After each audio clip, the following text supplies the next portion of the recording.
Hai, senang sekali kali ini di podcast Persatuan Insinyur Indonesia Provinsi Jawa Barat. Dan kali ini kita sudah kedatangan narasumber yang sangat luar biasa. Ada Profesor Paulus Pramono Raharjo PhD yang kita akan ngobrol-ngobrol tentang permasalahan-permasalahan bencana di Indonesia, khususnya di Jawa Barat.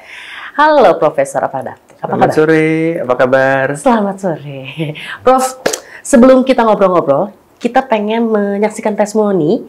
Ini ada beberapa testimoni dari warga-warga khususnya Jawa Barat yang mengenai bencana antara ketakutan dan juga mencari fakta.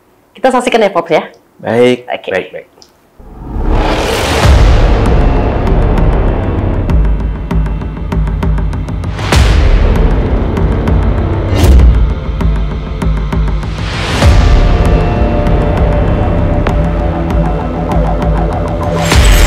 Sangat menakutkan kejadiannya yang saya dengar begitu cepat dan korban juga banyak, dan ya pemerintah pusat maupun daerah ya harus cepat penanganannya. Bisa lebih menghimbau warganya buat berhati-hati. Ya. Nah, Ya. Prof, itu tadi ada ketakutan, tapi ada juga warga yang mencari fakta. Fakta-fakta di Jawa Barat, Prof. Mungkin sebelum kita membahas lebih dalam lagi, fakta-fakta bencana apa aja sih, Prof, yang ada di Jawa Barat ini, Prof? Baik, itu penting untuk kita ketahui sebelum bencana itu terjadi. Ya. Pertama, kita harus membedakan ada yang dinamakan bahaya alam, Yep. ada yang dinamakan bencana alam. Dua hal yang berbeda ya. Oke. Karena kalau kita bicara bahaya alam, di mana-mana ada bahaya alam. Bukan hanya di Jawa Barat. Tetapi bencana alam akan menjadi realita pada saat kita tidak siap. Ya, jadi misalnya bencana gempa bisa saja terjadi di Papua. Ya, yang tidak disangka-sangka. Tidak disangka-sangka, tetapi jumlah manusianya sedikit, infrastruktur tidak banyak. Berbeda dengan kalau bahaya alam itu terjadi daerah yang padat penduduk. Oke. Jadi sebetulnya kepadatan penduduk itu menjadi salah satu unsur yang menyebabkan bencana alam. Nah, Prof, untuk Jawa Barat, kita agak kerucutin sedikit ya, Prof, Ya. Jawa Barat, karena kita lebih concern lebih ke Jawa Barat. Akhir-akhir ini ada berita yang Cianjur, ya, Cianjur, itu sungguh mengagetkan karena wacana tentang lempengan. Sebenarnya lempengan itu apa sih, Prof? Begini. Jadi suatu gempa itu terjadi akibat daripada proses pelepasan energi. Jadi orang tidak menyangka dari mana datangnya energi. Ya. Mula-mula orang mulai dengan pencaratan gempa. Orang bisa membuat suatu keputusan mengenai di mana posisi dari gempa itu. Oke. Nah, pada waktu posisi gempa itu kita kumpulkan di seluruh dunia, ternyata lokasinya itu saja. Oh. Jadi mungkin kalau pernah mendengar nama cincin api, Ya. itu kan sebetulnya di mana titik-titik terjadi banyak bencana, baik gempa maupun gunung berapi. Gunung berapi. Nah, pada lokasi itu ternyata merupakan batas lempeng. Oke. Jadi lempeng-lempeng itu ternyata merupakan suatu fenomena yang masih dinamis. Lempeng ini masih bergerak. Jadi sebenarnya kita ini tidak hidup di dalam dunia yang stabil ya. Melainkan ini masih bergerak. Misalnya ya, jadi kalau Indonesia ini sangat rentan. Kenapa? Karena kita dikelilingi oleh lempeng-lempeng. Dari selatan kita ada namanya lempeng Indo-Australia. Oke. Itu lempeng samudra ya. Kemudian di sebelah utara kita itu ada lempeng namanya Eurasia. Itu meliputi Eropa dan Asia. Lalu sebelah timur kita ada yang dinamakan lempeng Pasifik. Ketiga lempeng ini bertemunya di Indonesia. Di tengah-tengah Indonesia. Betul. Jadi yang lempeng Indo-Australia bergerak ke utara, Pasifik bergerak ke barat, Eurasia ke timur. Ketemunya ketiganya di Indonesia. Berkumpulnya di Indonesia. Ya. Makanya mungkin Indonesia bisa dibilang juga salah satu negara yang paling sering dan paling banyak terjadinya bencana. Betul. Jadi kalau kita bicara di tengah-tengah masyarakat yang lain ya seperti di Malaysia, di Singapura itu bencananya tidak ada apa-apanya dibandingkan Indonesia. Betul. Jadi kalau kita bicara bahwa yang Malaysia, Singapura itu mereka itu cuma retailer. Iya. Nah, supermarketnya itu Indonesia. Oke. Jadi paling banyak bencana itu memang Indonesia. Prof, saya penasaran. Ini lempeng ini pasti terjadi karena sesuatu Betul. di Indonesia, terutama di Indonesia. Apa sih, Prof? Asal muasal lempengan ini terjadi? Bergerak. Ya, jadi begini. Kalau dari pemahaman kita tentang bumi kita ini, bumi kita itu kalau kita bayangkan seperti telur. Oke. Jadi tengah-tengahnya itu adalah kuning telur. Itu namanya inti bumi. Oke. Lalu putih telurnya itu adalah mantel. Sedangkan cangkangnya itu adalah kulit telur. Nah, inti bumi ini adalah material yang sangat-sangat panas. Temperaturnya bisa mencapai 5.000 derajat. Sehingga benda-benda metal pun mencair. Nah, ini yang menimbulkan pemuaian, sehingga mantelnya itu bergerak. Nah, pergerakan mantel itu dalam bentuk yang sering kita namakan konveksi. Konveksi. Jadi kalau seperti kita memasak air, itu air kan naik, nanti kalau yang sudah di atas dingin dia turun lagi. Iya. Nanti panas dia muai, naik lagi. Sudah dingin dia turun lagi. Nah, itu namanya konveksi. Nah, konveksi itu terjadi menimbulkan bahwa cangkang itu lalu pecah dan itu bergerak.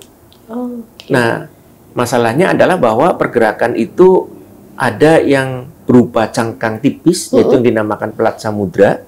Ada cangkang yang tebal, itu yang dinamakan pelat benua. Benua. Jadi Eurasia itu pelat benua. Tapi Pasifik dan Indo-Australia itu samudra, yang tebalnya hanya 7 km. Sedangkan benua itu bisa sampai 35-70 km. Jadi waktu tabrakan, yang tipis itu kalah. Dia tenggelam. Nah, waktu tenggelam itulah menimbulkan penimbunan energi istilah. Kalau kita membayangkan begini ya. Kalau kita mempunyai bilah bambu, lalu bilah bambu ini kita patahkan. Ya, tidak dipatahkan tapi dibengkokkan ya. Apa yang terjadi? Bilah bambu itu menyimpan energi. Pada saat bilah bambu itu tidak mampu lagi menahan kekuatan yang bekerja, dia pecah. Nah, pada waktu pecah itulah peristiwa itu dinamakan pelepasan energi.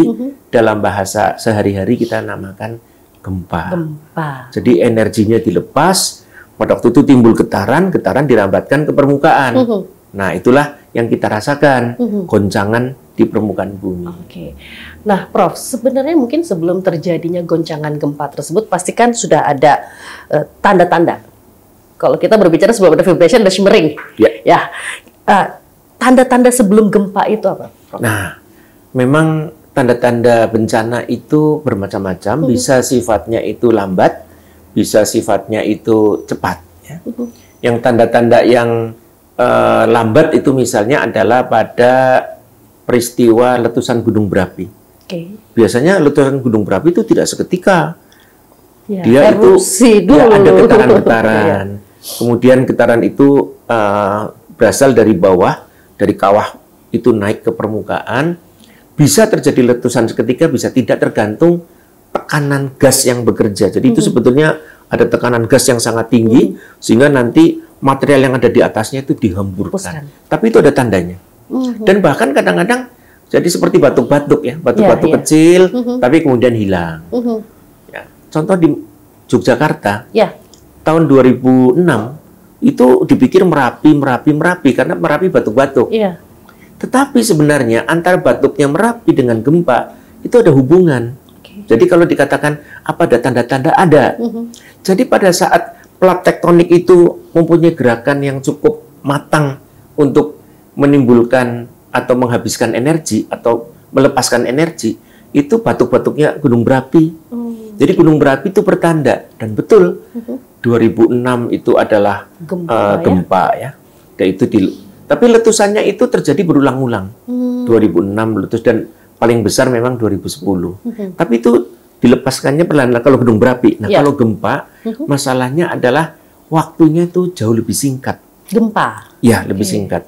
Jadi kalau tadi seperti bilah bambu ya, waktu kita lengkung, kita tidak tahu kapan bilah bambu itu kekuatannya terlampaui, tapi begitu terlampaui kan tiba-tiba pecah. Nah, itulah seketika. Nah, di sini memang orang sedang melakukan penelitian. Kebetulan pada tahun 2018 saya sempat diundang ke Hong Kong, di mana bertemu pakar-pakar ahli bencana, termasuk bencana gempa. Ada satu teori yang mengatakan bahwa sebenarnya pelepasan energi itu tidak seketika, dalam arti bisa dideteksi asal dimonitor. Nah, alat monitornya itu berupa suatu instrumen untuk mengukur tegangan yang ada dalam bumi. Ini sedang dikembangkan. Ya. Jadi dia memasang alat tegangan dalam bumi. Nah, kalau tegangan itu mau dilepaskan, itu biasanya turun dulu ya. Jadi tekanannya itu terlepaskan turun, lalu tiba-tiba langsung. Jadi sama seperti kalau kita bicara tentang beton ya. Kalau beton itu kita beri tekanan, dia itu mengalami regangan. Tapi regangannya kecil. Nah, pada waktu dia mau putus, dia naik puncak dulu, lalu turun seketika, lalu seketika itu mendadak. Jadi kalau kita bisa memprediksi kapan terjadinya puncak dan mulai terjadi penurunan, itu tanda-tanda. Nah, sekarang yang dikembangkan ada dua teori. Teori pertama adalah dengan memasang instrumen untuk mengukur tegangan yang ada, dan ini memang tidak mudah. Yang kedua adalah dengan menggunakan teknologi satelit, di mana tegangan yang ada di dalam bumi itu bisa digambarkan dalam bentuk warna. Tektonik dan juga vulkanik. Betul. Plat tersebut. Jadi pergerakan plat tektonik itu menimbulkan aktivitas vulkanik maupun seismik. Nah, begini penjelasannya. Bedanya ya. Kalau pada waktu tadi dia platnya itu tenggelam, maka di sini ada gesekan antara batuan, dan gesekan itu demikian rupa menimbulkan panas. Nah, panas itulah yang menyebabkan batu-batu itu menjadi leleh. Batu yang leleh itulah yang dinamakan sebagai magma. Lalu kalau dia mengalir, karena dia itu memuai, panas ya, memuai, dia mengalir ke permukaan, maka membentuk kepundan. Jadi dia tumpah dalam bentuk lava. Kalau dia kemudian tersumbat, dan ini muncul tekanan gas yang sangat tinggi, nah itulah yang sebetulnya menjadi volcano. Jadi letusan gunung berapi. Itu kalau secara vulkanik. Secara vulkanik. Nah, kalau secara gempa tadi itu adalah bahwa gerakan itu menyimpan energi. Jadi pada waktu tadi kita melengkungkan itu energi. Penjelasan paling mudah adalah kalau kita mempunyai mempunyai panahan, itu pada waktu busurnya ini kita rentang, apa yang terjadi? Busur ini kan melengkung seperti bambu ya.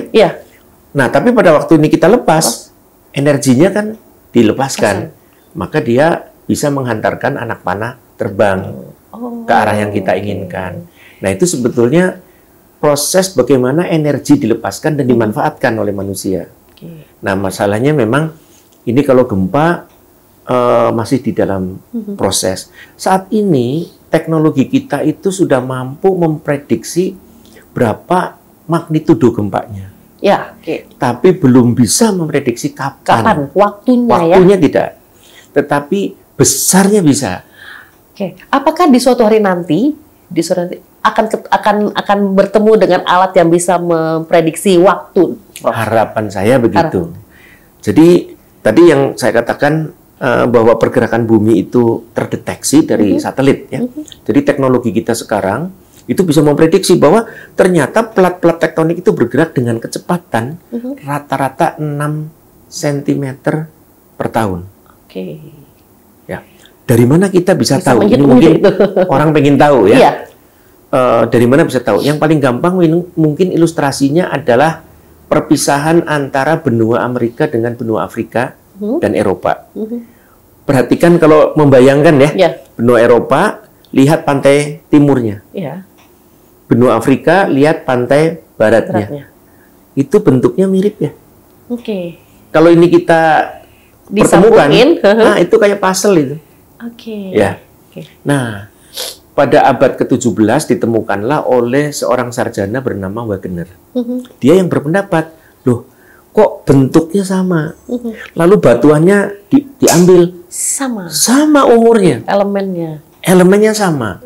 Umurnya sama. Jadi batuan itu umurnya bisa dihitung, bisa diukur. Nah, metodenya memang ini orang-orang geologi ya, itu menggunakan namanya carbon dating. Jadi kita tahu, oh sini 200 juta tahun, 200 juta tahun. Bentuknya kok sama, jenis batuannya sama. Jadi mereka berpikir dulu benua Amerika dan Afrika itu satu. Nah, lalu dari bawah itu muncullah tadi magma. Magma itu mendorong secara konveksi ke arah timur dan barat. Yang Amerika bergerak ke barat, Afrika bergerak ke timur. Kecepatannya adalah 6 cm per tahun. Dari mana kok bisa tahu? Iya. Waktu itu kan belum ada satelit. Belum ada satelit, belum ada orang yang bisa meneliti. Kok bisa ya? Nah, sederhana. Umur batuannya 200 juta tahun, jarak dibagi waktu. Kan kecepatan ya. Betul. Jadi pada waktu itu dikatakan 6 sampai 7 cm. Tetapi sekarang dari satelit, jangankan bergerak 6 cm, bergerak mili pun bisa diukur. Jadi sekarang ini sudah ada teknologi satelit. Misalnya Jakarta ini kan sekarang sedang mengalami penurunan. Itu dipantau dari satelit. Jadi mereka bisa tahu mana area-area yang bergerak. Nah, teknologi inilah yang kelak akan kita gunakan untuk memprediksi. Artinya kita bisa memprediksi bahwa oh ini regangannya sudah mencapai batasnya itu ya. Aman tidak amannya ya. Betul. Jadi kalau misalnya batuan, kalau batuan itu kita beri beban, itu pada regangan tertentu itu akan patah. Nah, kalau kita bisa menggabungkan pengetahuan tentang perilaku massa batuan yang tentunya besar sekali ya, dan juga adalah regangan yang terjadi. Kalau itu bisa digabungkan, maka kita bisa memprediksi. Dan kalau kita bisa memprediksi gempa, harusnya tidak ada korban. Ya, meminimalisir atau ya? Yang menyebabkan itu kan karena pada saat terjadi gempa mendadak, kita berada di dalam rumah. Ya kasarnya kalau gempanya mau skala Richter 9, kalau kita di lapangan sepak bola juga aman. Aman. Jadi bahkan kalau kita lihat ya, kemarin kita baru mengalami gempa besar di Palu. Tahun 2018. Sebenarnya Sulawesi itu ada dua belahan. Belahan yang barat, jadi kaki yang sebelah barat itu ikut Eurasia. Sedangkan yang sebelah timur itu ikut Indo-Australia. Jadi sebetulnya Papua, Nusa Tenggara Timur, kemudian juga Maluku, itu semuanya ada di selatan. Lalu bergerak ke arah utara dalam kurun waktu ratusan juta tahun. Itu berarti itu versi kecilnya ya? Ya. Versi kecil ketika satu daratan itu terpecah. Ya. Di Palu itu ya? Malah ini jadi malah menyatu ya. Jadi yang ini bergerak ke utara, yang ini bergerak ke arah timur. Malah mendekat ya? Mendekat. Nah, jadi Sulawesi itu tadinya yang sebelah barat itu milik Eurasia, ini adalah ketemu. Nah, ketemunya itu membentuk yang dinamakan sesar. Sesaran itu? Ya, sesar itu adalah patahan daripada batuan yang sifatnya menerus. Nah, itu sesar juga yang terjadi di Cianjur kemarin? Betul, jadi di Cianjur itu kemarin dugaannya adalah sesar Cimandiri. Yaitu yang dari Sukabumi ke arah utara. Lalu di utara itu nanti akan bertemu, walaupun bukan menjadi satu kesatuan, itu nanti sesar Lembang. Sesar Lembang? Jadi sesar Lembang di sebelah utara Bandung. Letaknya itu adalah kira-kira di sebelah selatan kota Lembang. Prof, kita sebagai warga, seperti tadi kita lihat testimoni, itu banyak sekali yang ketakutan. Ada ketakutan, apalagi warga-warga di daerah-daerah yang disebutkan ya, Prof, yang dekat dengan sesar ya. Dekat dengan sesaran. Apa yang harus kita lakukan untuk menenangkan hati kita, Prof? Ya, pertama begini. Masyarakat panik itu karena apa? Karena tidak tahu bagaimana peristiwa itu terjadi dan kemana mereka harus pergi atau bagaimana mereka menyelamatkan diri. Itu pertama, ketidaktahuan. Jadi kalau apa yang harus kita lakukan? Kita harus melakukan edukasi.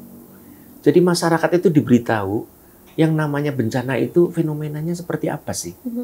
Lalu bagaimana kita bisa tahu bencana itu akan terjadi? Misalnya kadang-kadang bencana yang selama ini kita sering terjadi dan kita tahu, misalnya ya, banjir. Kita sudah tahu tiap tahun Jakarta mesti banjir. Betul. Tapi kita tidak mempersiapkan diri kan? Iya. Buang sampah di selokan, bikin bangunan di sungai. Ya, akhirnya jalan air yang tadinya lancar menjadi tertutup. Lalu karena air tidak bisa mengalir secara lancar, ya dia akan membanjiri daratan. Nah, jadi sebetulnya kalau kita memberikan edukasi, masyarakat akan menyadari, oh jangan buang sampah, karena beresiko terhadap penyumbatan selokan. Air, ya betul. Coba bayangkan di Bandung ya, Bandung, Jakarta ini kan kota-kota besar yang penduduknya terdidik. Betul sekali. Jangan bandingkan dengan penduduk yang katakanlah ya di daerah-daerah yang terpencil. Tiap hujan itu kalau di Bandung, saya tidak tahu bagaimana Jakarta, itu namanya air mengalir sangat deras dari Bandung Utara ke selatan. Dan airnya tidak lewat selokan. Karena selokannya sudah ketutup. Jadi lewat ke jalan. Betul. Jadi pernah pada waktu beberapa tahun yang lalu, itu banjirnya hanya sekitar 30 cm. Tapi saking derasnya, karena deras, itu motor, mobil itu terbawa. Bahkan ada seseorang yang bisa terbawa masuk ke dalam solokan, akhirnya meninggal. Nah ini ya, ketidaksadaran kita itu apa ya, sebetulnya ada erat hubungannya dengan pengembangan daerah. Dulu selokan kita kecil-kecil, karena rumah itu jarang. Betul. Sehingga air hujan itu terserap ke tanah. Betul. Sebagian lagi mengalir sebagai run off. Tetapi sekarang rumah itu sudah semua sudah dibangun.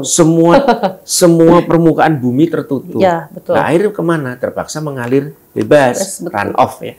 Jadi run off-nya lebih besar, selokan itu menjadi tidak mampu. Jadi sebenarnya zaman sekarang ini sudah saatnya kita mengevaluasi kembali ini selokan harusnya diperbesar. Betul sekali. Nah, jadi kalau kita bilang bagaimana menghindari banjir ya, satu, jangan menyebabkan buntunya selokan. Dua, selokan itu harus evaluasi dibesarkan, diperdalam, sehingga kita selamat dari banjir. Nah, masalahnya ini saja ya, yang istilahnya kita tiap tahun alami, tapi kita mendiamkan saja. Iya. Padahal sebenarnya ini adalah sinergi antara masyarakat dan pemerintah. Jadi kita nggak bisa ngomong, ayo dong pemerintah apa yang harus lakukan sesuatu. Sebenarnya nggak ya, Prof ya. Ini sinergi, harus ada masyarakat dan juga pemerintah yang sama-sama. Nah, ini yang kelihatannya ada kesenjangan dalam soal peraturan dan apa yang kita laksanakan sehari-hari. Sebetulnya pemerintah sudah menerbitkan Undang-Undang Kebencanaan. Itu tahun 2007. Nah, dalam undang-undang itu sebetulnya sudah jelas bahwa di dalam proses membangun kita harus memperhatikan yang dinamakan risiko terhadap bencana. Jadi semua pembangunan dan juga semua perencanaan daerah itu harus didasarkan kepada pengurangan risiko bencana. Jadi undang-undang itu mengubah paradigma. Kalau dulu paradigmanya adalah bagaimana kita mengatasi bencana, kalau sekarang paradigmanya adalah bagaimana kita mencegah. Betul. Bahayanya tetap ada. Bahaya gempa ada, bahaya banjir ada, bahaya longsor ada. Tapi bisa kita kurangi bencananya. Ya, contoh ya, menarik sekali. 2004 tanggal 26 Desember. Gempa Aceh menimbulkan tsunami. Jumlah kematian di Banda Aceh dan Sumatera Utara 180.000 jiwa. Total dengan negara-negara lain yang terkena dampak ya, India, Sri Lanka, itu total 285.000 manusia. Gempa yang sama, bahkan tsunami-nya lebih dahsyat di Jepang, yang meninggal 18.000. Jomplang sekali ya. Apa yang membedakan? Padahal area yang diserang di Jepang itu sepanjang pantai timur Jepang dan itu padat penduduk. Tapi kenapa minimal? Mengapa? Karena mereka siap. Mereka membuat tanggul, mereka membuat shelter. Jadi begitu ada tsunami mereka tahu lari ke shelter. Dan shelter itu sudah disosialisasikan. Jadi masyarakat Jepang itu tahu kalau dia berada di satu tempat, dia tahu di mana shelter terdekat dengan dia. Jadi begitu ada tsunami, ada warning tsunami, dia tahu kemana dia pergi, mana yang terdekat dengan dia. Nah, itu yang disosialisasikan. Kita bangun shelter, kemudian kita memberitahu di mana kita shelter terdekat. Nah, saya melihat ya, ada juga itu dilakukan di Padang. Itu istilahnya tsunami, evakuasi, jalur evakuasi. Begini, pada waktu tsunami di Aceh, kecepatan itu kalau sudah di darat memang turun ya. Pada waktu di laut itu sekitar 800 km per Wow. jam. Di darat itu kira-kira menjadi kira-kira 30-40 km per jam. Sekarang saya mau tanya, ya, kalau kita orang tua deh, lari kecepatannya berapa sih? Ya 10 juga udah yang Ya 10 udah 10 juga udah menggeh-menggeh. Artinya apa? Kalau kita jalur evakuasi nggak akan selamat kita, karena evakuasinya panjang, jauh. Oke. Karena untuk menuju ke tempat yang tinggi itu kan jauh sekali. Jadi lebih tepat kita membuat yang dinamakan yaitu evakuasi vertikal. Oke. Jadi apa bentuknya? Yaitu bangunan yang kuat atau bahkan hanya tanggul, hanya bikin bukit gitu ya, atau bikin kita namakannya shelter sih. Oh, shelter. Nah itu shelter itu bisa dikombinasi dengan bangunan-bangunan yang ada. Oke. Mau hotel, mau masjid itu ya, itu bisa saja kita buatkan shelter di atasnya. Sehingga dengan banyaknya shelter, ada tsunami, kita bisa lari dan itu yang terjadi di Jepang. Jadi mereka lari ke atas ya, Dok? Lari ke atas, jadi tidak lari menjauh. Ya. Lari menjauh kalah cepat. Nyampe. Karena bagaimana? Untuk di Padang ya, mencapai ketinggian yang mencukupi itu mungkin harus lari 5 km. Ya. Kita ajarkan, bahkan bila mana perlu ya, setiap sekolah yang di dekat pantai wajib membuat shelter. Jadi begitu ada bencana, jangan panik. Langsung ke sana. Murid-murid diajar, kamu naik ke atas. Ya. Jadi kalau mari kita berbaris naik ke atas, jangan berdesak-desakan. Kan itu juga penting ya. Itu bagaimanapun manusia itu dalam keadaan kepepet, panik ya. Manusia itu akan muncul egonya. Ya, menyelamatkan diri sendiri. Menjadi sendiri. Betul. Ada anak kecil pun diinjak. Iya, betul. Kan begitu ya? Betul. Nah, itulah watak manusia. Ya. Tapi watak itu kan bisa kita ubah, bisa kita didik.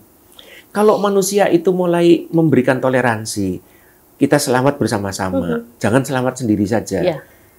Ya artinya akan, ya sama seperti kita kemacetan, saya dari sana kemari macet. Ya. Padahal kalau kita hitung jarak, harusnya 30 menit saya nyampe loh. Betul sekali. Tapi saya nyampenya 2 jam. Karena orang semua pengen duluan semua. Iya, jadi semua pengen duluan. Tidak mau memberi kesempatan kepada orang lain. Akhirnya yang terjadi adalah numpuk. Ya numpuk. Nah, tapi sebenarnya yang paling penting adalah mengajarkan kepada masyarakat bagaimana mengurangi risiko. Ada satu pelajaran menarik ya. 2015 saya diundang ke Sendai. Di sana diadakan suatu konferensi besar-besaran ya. Itu tingkat dunia. Bahkan dari Indonesia datang Pak Wapres dengan beberapa menteri. Kami di sana melihat bagaimana atau belajar bagaimana Jepang menanggulangi bencana. Kita harus akui bahwa Jepang itu siap. Ya. Tapi tetap bencananya terjadi. Tapi risikonya tidak sebesar kalau kita tidak siap.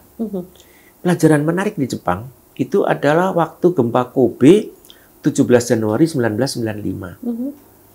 Kejadiannya menarik ya. Di sana terjadi kebakaran juga ya. Karena pada saat bencana gempa ini kan pipa-pipa gas putus. Pipa gas putus, gasnya ke udara, ada api. Membakar seluruh itu. Nah, itu kejadian-kejadian bisa saja terjadi. Lalu kan kita harus memikirkan bagaimana mengatasinya. Yang menarik adalah ternyata 70% dari jiwa yang selamat. Ini berdasarkan survei. 70% dari jiwa yang selamat pada waktu gempa Kobe itu adalah tetangga. Oh ya? Ya, menarik ya. Siapa sangka bahwa tetangga itu jadi begini. Coba kita perhatikan, kalau kita hidup, saya tidak tahu ya di Jakarta ya. Tapi kalau hidup perkotaan, orang tidak peduli tetangga ya. Individual, nyapa pun tidak. Aja, betul. Jangankan di dalam suatu kampung ya, dalam satu apartemen yang tiap hari ketemu di pintu di aja. depan pintu aja yang belum tentu kenal. Siapa yang nyapa? Iya. Enggak kan? Nah, itu masalahnya. Nah, mereka itu rupanya hidup, komunitas mereka itu sangat dekat. Pada waktu terjadi bencana, mereka memikirkan ya, pertama tentu saja keluarga, kedua tetangganya. Dan karena saling mengenal, dia meminta tolong atau memberi pertolongan itu tidak ada pamrih. Nah, ternyata itu yang menolong. Bayangkan ya, tiap kali kami datang ke bencana, yang terjadi apa? Begitu dibagi yang namanya makanan rebutan. Ya, itu dia. Bawa yang, jadi ambil satu, sudah ambil satu, simpan, ambil lagi, simpan. Pernahkah orang berpikir bahwa mari kita berbagi. Betul. Supaya semua orang dapat bagian. Betul. Akibatnya apa? Ya, bencana itu menimbulkan bencana selanjutnya. Rasa kasih sayang tidak tumbuh. Betul Kita sekali. itu, jadi kalau kita dikatakan bahwa, oh negara-negara mereka itu lebih individualis, ya mungkin jangan-jangan kita juga sekarang juga seperti sudah itu. begitu, Betul ya. sekali. Karena gini, mungkin adalah bisa dibilang ya, ini agak nyeleneh sedikit sih, Prof. Karakter itu bisa menimbulkan bencana juga ya, Prof. Betul. Ya, Betul. bisa ya. Korek. Nah, saya ingin mengutip satu, dan itu selalu saya ajarkan. Kebetulan saya mengajar satu mata pelajaran namanya bencana alam geologi. Pelajaran pertama yang saya sampaikan adalah bahwa istilah bencana alam itu sendiri adalah menyesatkan. Kenapa? Karena orang berpikir, oh ini bencana alam. Yang menyebabkan ini adalah fenomena alam. Ya sudah, itu takdir. Yap. Wrong. Bahaya alam? Yes. Bencana alam? No. Bencana alam itu yang menyebabkan dari kita sendiri. Itu tadi. Contohnya sudah tahu itu adalah sungai, kok tinggal di sebelah sungai. Betul. Sudah tahu itu sesar, malah bangun di atasnya sesar. Betul sekali. Betul ya? Betul. Sudah tahu ini adalah daerah gempa, bangunan rumahnya itu tidak diperkuat, tidak mengikuti aturan. Jadi ini semua kan menyebabkan bencana. Jadi betul karakter manusia itu. Prof, saya juga penasaran. Itu kalau kita berbicara tentang tadi karakter juga bencana dengan tabiat orang, ya kan. Tapi tentunya pun ada solusi. Betul. Untuk orang-orang mungkin yang memang dia tidak mengharapkan, dan mungkin dia orang baik nih gitu. Karena kan kita kalau bencana ya nggak peduli ya, Prof ya. Mau orang baik pun juga terjadi. Nah, berarti kan ada solusi-solusi yang meminimalisir.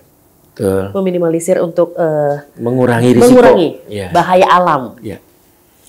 Pertama memang tadi ya, bahwa manusia itu perlu menyadari bencana itu apa dan bagaimana fenomenanya. Jadi kita tidak jangan mengatakan bahwa oh bencana itu karena Tuhan menghukum. Ya. Saya rasa itu membuat kita menjadi pesimis ya. Betul sekali. Kita tidak melihat bencana itu sebagai sesuatu yang dapat kita atasi. Betul. Tuhan memberi kepada kita justru kapasitas yang cukup untuk kita itu berpikir dan berbuat. Betul. Jadi saya rasa saya tidak setuju bahwa Tuhan menghukum manusia dengan Tuhan bencana. marah, enggak. Tuhan marah, tidak ya. Itu saya rasa pengertiannya akan berbeda. Kedua adalah bahwa kalau mereka mengetahui yang dinamakan bencana, maka mereka bisa menyelamatkan diri. Satu contoh, ini true story. Jadi pada waktu terjadi bencana tsunami Aceh, itu kejadian di Thailand. Di Thailand itu ada seorang anak dari Inggris, anak sekolah dasar. Anak itu diajarkan oleh gurunya bahwa kalau air laut itu menyurut, itu artinya akan datang tsunami. Pada saat yang sama, itu di Phuket ya, kejadiannya ada 30.000 jiwa yang meninggal. Itu anak itu bicara dengan orang tuanya. Papi, mami, ini ada surut, tsunami is coming, let's go out. Mereka pergi dan selamat. Dan anak ini menjadi saksi hidup pada waktu kembali ke negaranya. Nah, mari kita pikir ya. Cerita ini sederhana. Tapi karena anak ini dididik di sekolah dasar bahwa ini yang namanya bencana tsunami nih, seperti ini loh, nak. Ya itu dia bisa menyelamatkan keluarganya, orang tuanya. Betul. Sementara itu di India, mungkin juga di tempat-tempat lain di Sri Lanka, orang air surut, ikan bergeleparan, orang senang, malah masuk main-main di situ. Betul. Karena tidak mengertian kan? Betul. Kalau tahu, oh air surut itu artinya mau tsunami. Di Aceh sebetulnya terjadi, dan ini secara mungkin budaya ya, itu di Simelu. Pada waktu ini surut, mereka lari ke atas bukit. Mereka tahu bahwa akan terjadi tsunami. Itu Simelu, yaitu di daerah Mentawai. Daerah Mentawai. Jadi ini juga itu yang dinamakan wisdom, ya. Jadi lokal wisdom. Ya, orang membuat rumah dari kayu di Liwa ya, Liwa itu gempa 1994. Ingat saya itu 1994. Rumah yang dari kayu tidak roboh. Tapi yang dari pasangan batu roboh. Karena yang dari pasangan batu itu kalau kita bicara tentang ilmu ya. Jadi kalau batu itu kan kaku. Dia kalau diberi getaran dia udah dengan nggak ada regangan sedikit roboh. Kalau kayu itu dalam bahasa kami itu luwes. Ya. Ya kalau bahasa teknisnya namanya ductile. Jadi kalau dia digoyang, dia masih mampu ikut ya. Balik lagi ngikut. Jadi itu namanya ductile. Sehingga rumah-rumah dari kayu itu pada umumnya selamat dari gempa. Itu sebabnya orang Jepang di pedesaan itu mereka membuat rumah dari kayu. Karena begini ya, Tuhan itu maha bijaksana. Di daerah di mana ada bencana sebetulnya ya, kalau kita perhatikan, itu adalah daerah yang subur. Daerah yang paling menghasilkan. Betul. Ya kan, sumber alamnya besar. Melimpah. Betul. Perhatikan. Karena memang kalau dia itu merupakan daerah yang aktif, tektonik dan vulkanik, tanah-tanah vulkanik kan subur. Ya. Ya, karena itulah Jawa subur ya. Sumatera subur karena apa?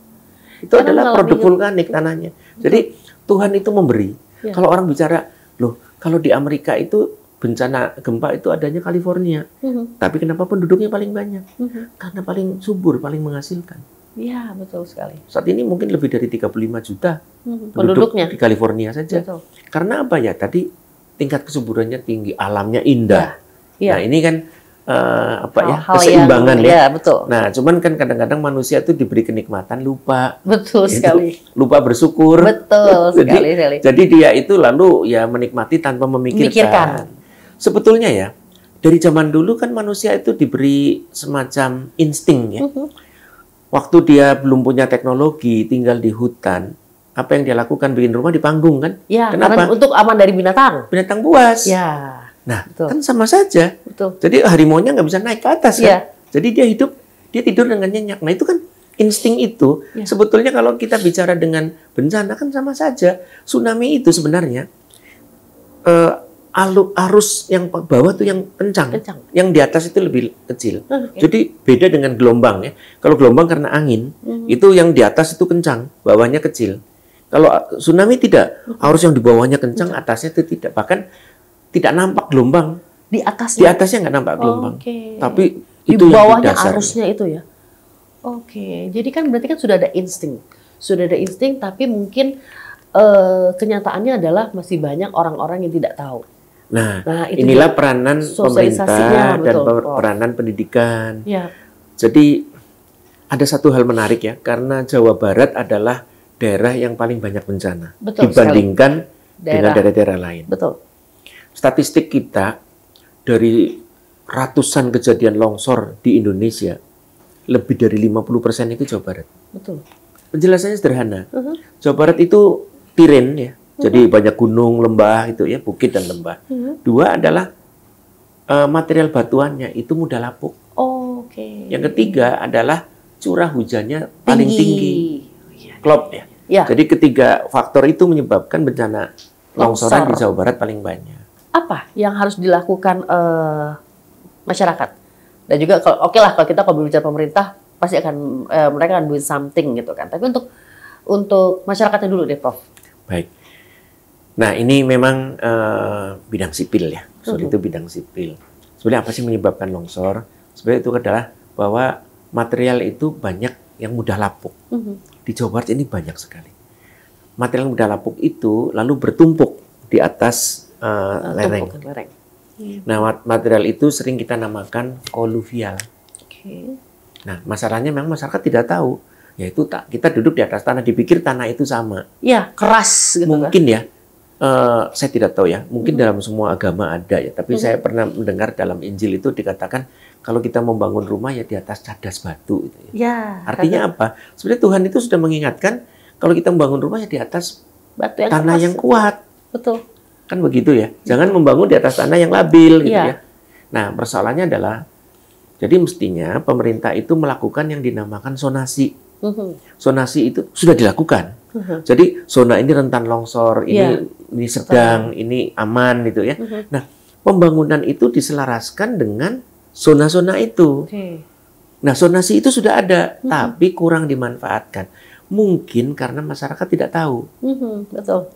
Jadi dia membangun di daerah yang rentan longsor, dia tidak tahu.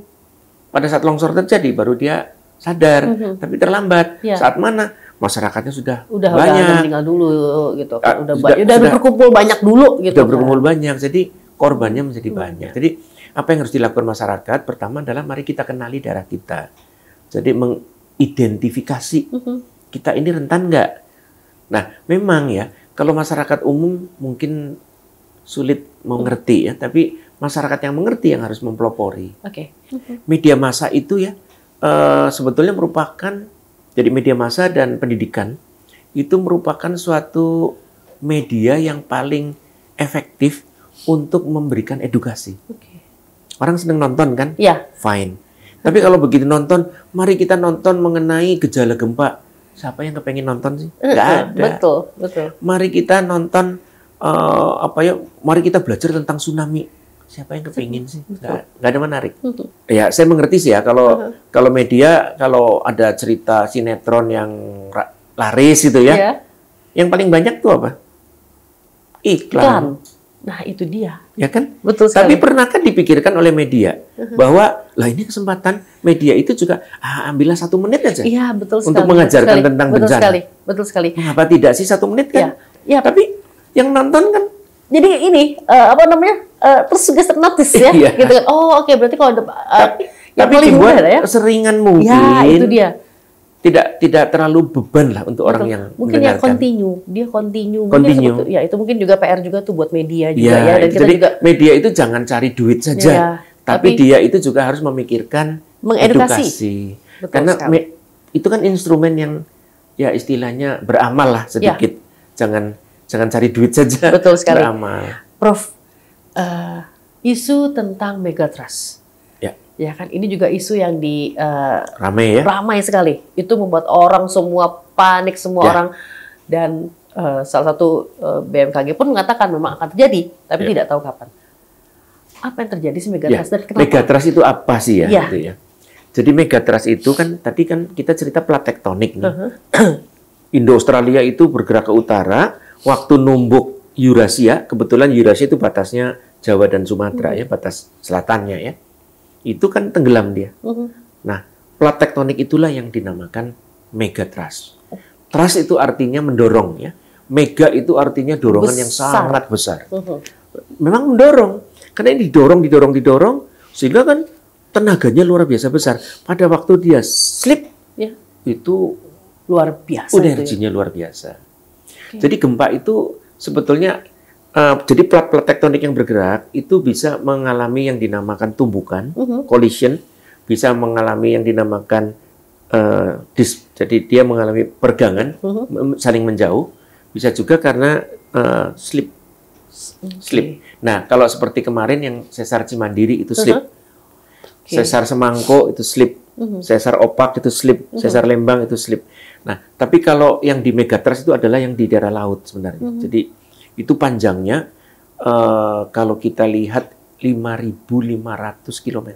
Wow. Di sebelah barat Sumatera dan sebelah selatan Jawa. Itu sepanjang itu. Nah, itulah yang mengancam. Jadi ini yang terus-menerus mendorong Indonesia. Dan kalau kita lihat ya, pernahkah orang berpikir, kenapa ya gunung-gunung di Sumatera kok di belah barat? Iya. Kenapa di Jawa itu sebelah selatan?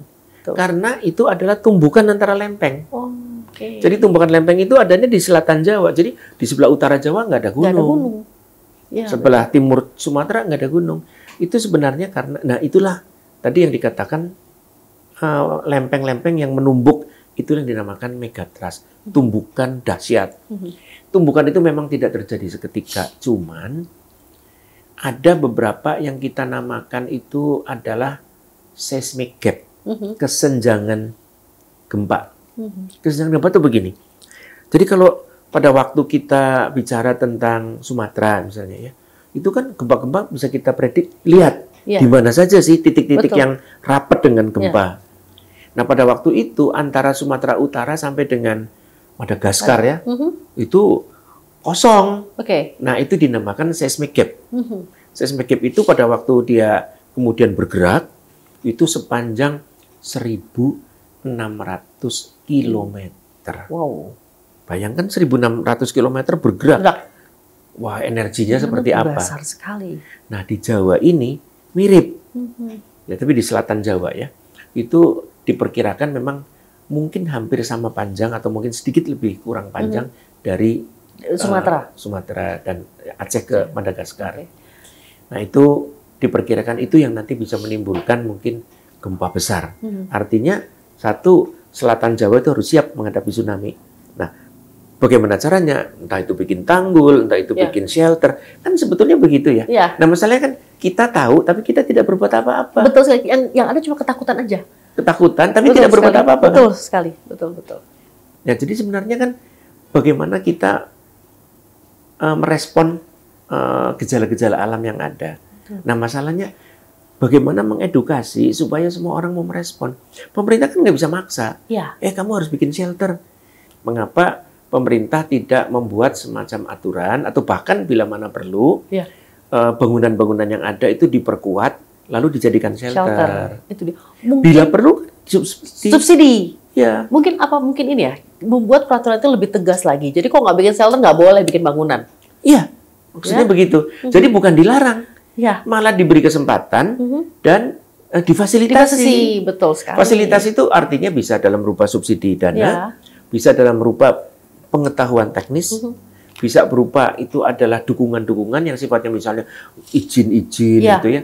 Karena kita kalau menggambarkan keadaan saat ini memang sepertinya butuh tidak butuh gitu loh, Prof. Jadi kita ini ya orang-orang Indonesia pada umumnya itu istilahnya pasrah dengan nasib. Betul sekali. Dan ini yang katanya, itu kan takdir. Kamu kalau sudah ditakdirkan mati oleh Tuhan, ya kamu mati. Perkaranya kan bukan di situ. Tuhan tidak pernah mengatakan bahwa kalau kamu saya perintahkan mati, kamu tidak pernah Tuhan menceritakan kapan kamu mati kan sebenarnya. Tapi kan Tuhan memberikan akal budi, tujuannya apa? Supaya kita itu berpikir dan mempertahankan hidup ini. Betul sekali. Bahkan istilahnya kan perintah Tuhan itu bagaimana kita menggandakan apa yang Tuhan berikan kepada kita.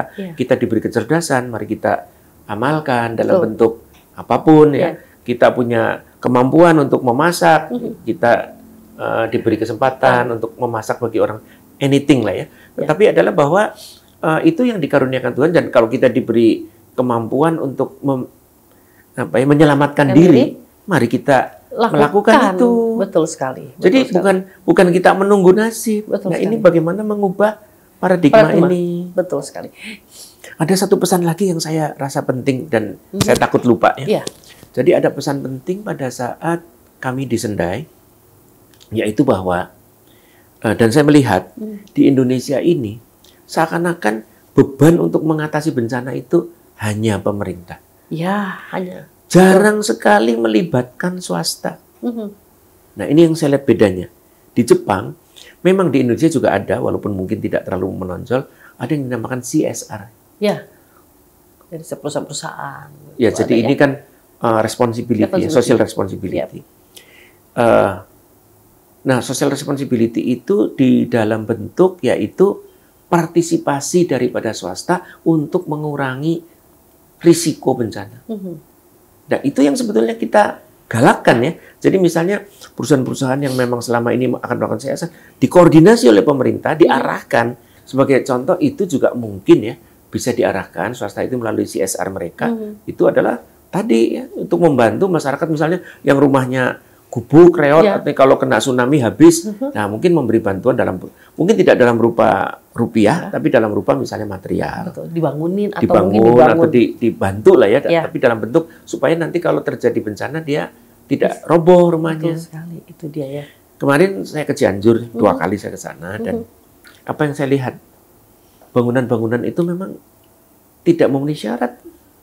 Yang roboh itu tidak memenuhi syarat. Dan ya mungkin orang tidak menduga ya. Jadi kami ya, kalau di bidang teknik sipil itu ada yang namanya engineered building dan ada yang non-engineered building. Nah, artinya adalah bahwa, dan saya banyak memberikan contoh ya, kadang-kadang saya foto. Ini rumah sebelahnya lulu lantak, yang sebelahnya kok berdiri. Kenapa? Sama-sama 1 lantai, sama-sama 2 lantai. Yang satu roboh, yang satu tidak. Apa yang terjadi adalah bahwa yang tidak roboh itu engineered building. Yang roboh non-engineer. Harus kita akui, untuk membuat engineered building kan biayanya lebih besar. Lebih besar. Kenapa CSR tidak diarahkan untuk membantu supaya rumah-rumah yang dibangun itu semuanya dengan engineer difasilitasi. Betul sekali. Misalnya ini hanya satu contoh. Jadi peranan swasta itu kurang digalakkan Ya. di sini. Saya rasa memang sudah saatnya pemerintah itu mengajak serta ya, bantuan Dari swasta, swasta. ya. Jadi jangan sendirian lah. Ya, betul sekali. Berat untuk pemerintah. Betul. Jangan gengsi. Jangan gengsi untuk Jangan minta. gengsi, Betul. ya. Saya yakin banyak dari swasta yang bersedia untuk membantu. Betul sekali. Nah, Prof, bagaimana dengan sekarang pembangunan di Cianjur sendiri, Prof? Baik. Ini memang sekarang ini dalam masa transisi. Jadi kita itu pertama sedang dalam taraf yaitu menentukan pada saat ini ya, menentukan bagaimana pemerintah memberikan bantuan secara merata dan adil. Jadi ada undang-undangnya ya, misalnya kalau rumah itu rusak berat, rusak ringan dan Parah. rusak sedang, Rusak sedang. ya, ringan, sedang dan parah ya. Kalau parah itu artinya roboh tidak bisa dihuni. Nah, itu parah. Itu bantuannya berbeda. Mereka dibantu oleh pemerintah dalam bentuk rupiah. Nah, masalahnya adalah itu sedang dalam mungkin tahap di sensus ya, di data, dicek ya, dicek. di data. Nah, itu pertama. Kedua adalah saat ini yang diberikan bantuan dalam bentuk yaitu untuk mengurangi trauma. Oke, trauma healing. Jadi, ya, trauma healing. Dan ini diterjunkan banyak psikolog, psikiater gitu ya. Dan yang paling berat itu adalah trauma anak-anak. Karena anak-anak itu yang paling lemah. Mereka tidak tahu, dan ya saya melihat sendiri ya, pada waktu dalam keadaan bencana, anak kecil umur 3 nangis, orang tuanya tidak ada. Dan nobody care. Misalnya, saya kebingungan. Dan sanak saudaranya juga mungkin tidak ada yang memikirkan itu ya. Jadi ini kan trauma. Anak itu kan ketakutannya luar biasa. Bahkan saking ketakutannya ada anak yang pengen mati itu. Atau juga bisa orang tua yang sanak saudaranya semua anaknya meninggal, suaminya meninggal, lalu dia putus asa, dia pengen mati sajalah. Begitu. Nah, ini kan membutuhkan suatu perhatian dalam bentuk itu ya. Kemudian yang ketiga adalah bagaimana mengembalikan kegiatan menjadi normal. Itu tidak mudah. Karena kalau sekolah roboh, mau sekolah di mana? Nah, salah satu kan dibuatkan tenda, disiapkan kursi-kursi, dan mungkin alat-alat seadanya supaya anak-anak bisa kembali sekolah. Jadi apa sih yang perlu disampaikan? Itu tadi, jangan pernah menakut-nakuti masyarakat. Itu dia, Prof. Jadi ini yang seringkali mungkin media lupa ya. Karena ingin menciptakan sesuatu yang ramai. Betul. Ya, biar laku, biar laku. digoreng lah beritanya jadi menakutkan. Ya, jadi begini ya. Dulu saya juga pernah menjadi semacam wartawan mahasiswa kampus ya. Kampus ya. Jadi saya belajar sedikit banyak tentang etika. Saya yakin juga kawan-kawan di media juga mengerti ya. Cuman memang ada yang mengerti tapi tidak mau menjalankan gitu kayaknya. Itu ya mungkin tidak semuanya. Saya yakin banyak media yang baik. Yaitu bahwa jangan berambisi seperti istilahnya kan good news is bad news. Yes. Jadi kalau ada berita yang menghebohkan, membuat orang takut, itu adalah good news. Itu yang digembar-gemborin, itu digoreng ya. Nggak boleh. Jadi justru adalah bagaimana kita menghadapi bencana dan bagaimana membuat orang itu tidak ketakutan dan tidak putus asa. Karena ini kan penting ya. Jadi kadang-kadang malahan ya, misalnya ada media ini orang dalam keadaan istilahnya luka parah malah wah ini ada di build up-nya, dikirim ke sana kemari.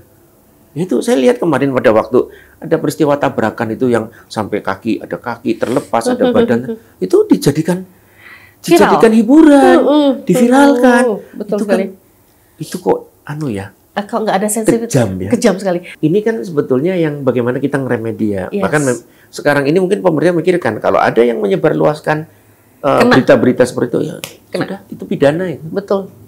Jadi kalau perlu dipidanakan itu ya. Betul sekali. Nah, susah sih kalau tidak dikasih sanksi, dikasih punish itu ya, mesti dikasih punish gitu kan. Tapi ya marilah kita menyadari peranan kita masing-masing dan marilah kita mencoba untuk membentuk masyarakat yang tidak rentan. Jadi kita menamakannya itu yang resilience, yang tangguh ya.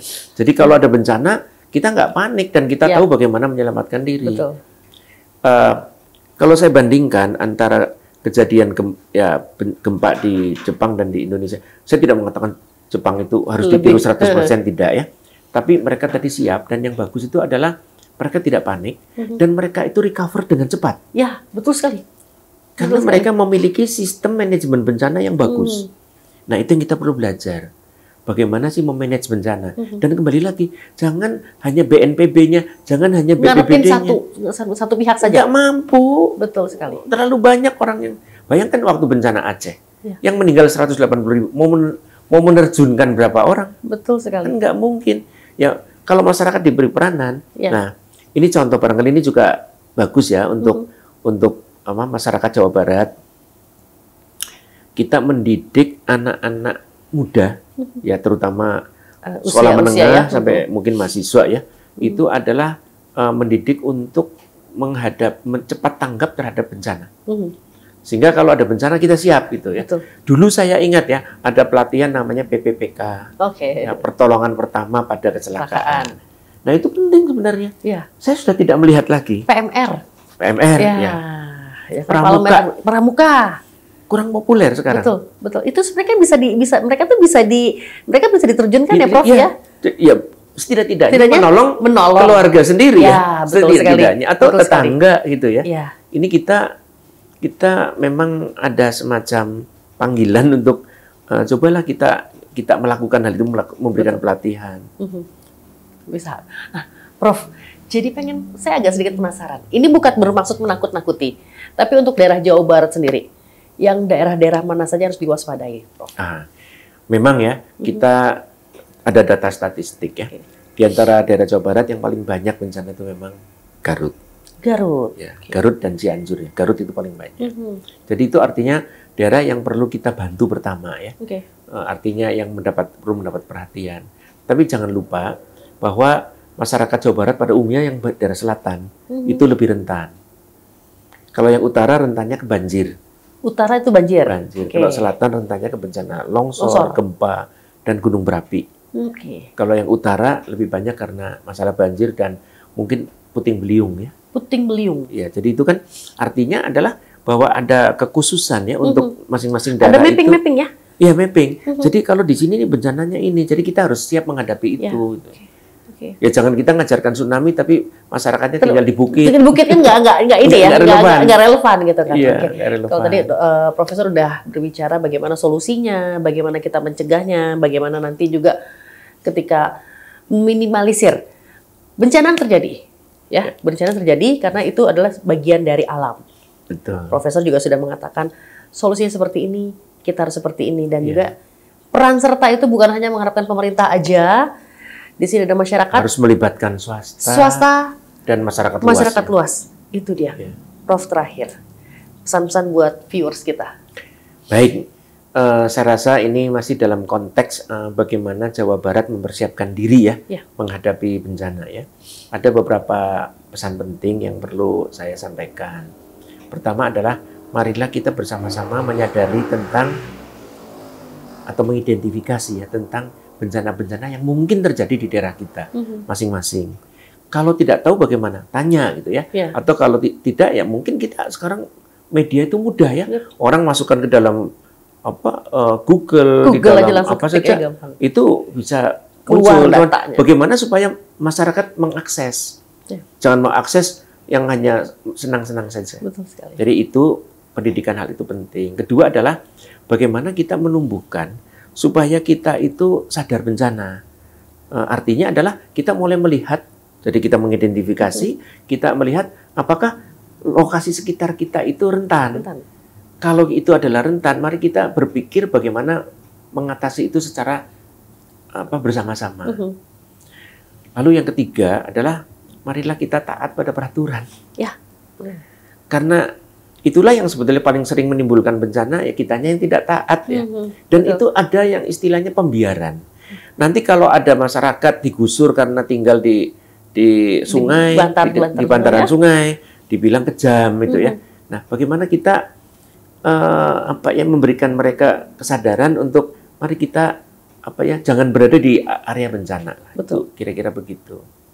Mungkin itu pesan-pesan penting dan kalau bisa mari kita kerjasama antara masyarakat, pemerintah, swasta itu bekerjasama untuk mengurangi risiko bencana Jawa Barat khususnya. Betul sekali, ini menarik sekali ngobrol-ngobrol ya, dan tentunya kita akan ketemu lagi di pembahasan podcast kita bersama narasumber-narasumber yang sangat luar biasa, dan sebelumnya juga mungkin sedikit mengutip kata Profesor, yang penting kesadaran. Ya Prof ya? Yeah. Kesadaran, intinya adalah kesadaran. Kesadaran kalau ini adalah bumi ini punya kita, kesadaran keselamatan adalah keselamatan kita semua. Tentunya untuk menonton Anda juga harus sadar. Bersama kita di sini di podcast Persatuan Insinyur Indonesia Provinsi Jawa Barat, kita kembali lagi nanti tentunya dengan hal-hal yang lebih menarik lagi. Citra Nasution, Profesor Paulus undur diri. Bye-bye.